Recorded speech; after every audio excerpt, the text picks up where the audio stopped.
karena emosi yang meluap, saya menyumpahi kedua anak saya menjadi ikan. Pesut Mahakam. Begini kisah saya.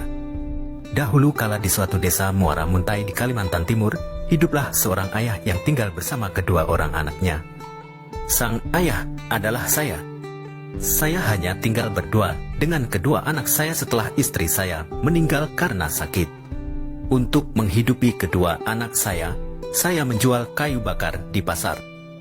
Saya juga menggantikan peran sang istri, yakni menjadi sosok ibu pengganti bagi kedua anak saya. Saya selalu berusaha memberi yang terbaik untuk kedua anak saya. Saya rajin membersihkan rumah, mencuci pakaian, memasak, dan mengurus keperluan lain. Hanya saja suatu hari, saya merasa tidak sanggup melakukan semua pekerjaan rumah sendirian hingga saya memutuskan untuk menikah lagi.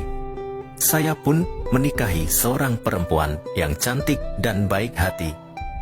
Ia juga sangat menyayangi anak-anak saya. Kedua anak saya diperlakukan seperti anak kandungnya sendiri. Ia menyiapkan masakan dan kebutuhan keluarga baru kami dengan sangat baik.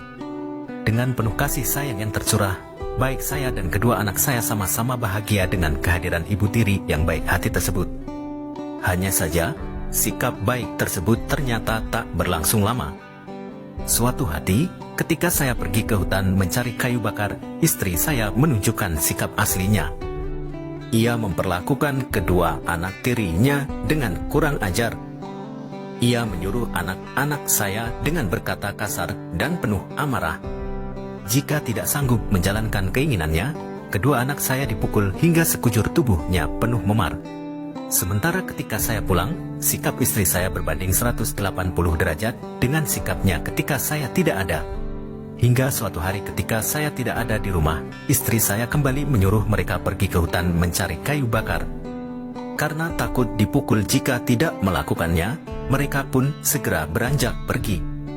Semakin lama, mereka semakin jauh masuk ke dalam hutan hingga tersesat. Karena tersesat, mereka kesulitan mencari jalan pulang. Terlebih saat itu kondisi perut mereka sedang sangat lapar. Mereka pun tak sanggup untuk berjalan terlalu jauh dari hutan. Tak lama kemudian ketika mereka berusaha mencari tempat berteduh, mereka menemukan sebuah sungai kecil. Di sekitar sungai tersebut terdapat banyak pohon pisang yang berbuah. Mereka yang kelaparan itu pun seketika memakan buah pisang dengan sangat lahap. Namun karena hari sudah semakin gelap sementara kayu bakar yang dicari tak cukup untuk dibawa pulang, mereka memutuskan untuk tidur di hutan.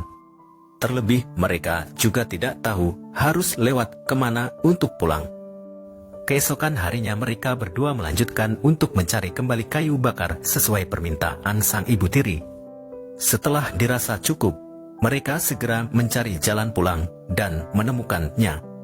Setibanya di rumah, anak-anak tersebut mencari ibu tirinya dan berharap ada makanan di meja makan karena kondisi perut mereka yang sangat lapar. Hanya saja, kondisi rumah sedang sangat sepi. Istri saya tidak ada di rumah. Namun di dapur, mereka menemukan sepanci ketan yang masih hangat.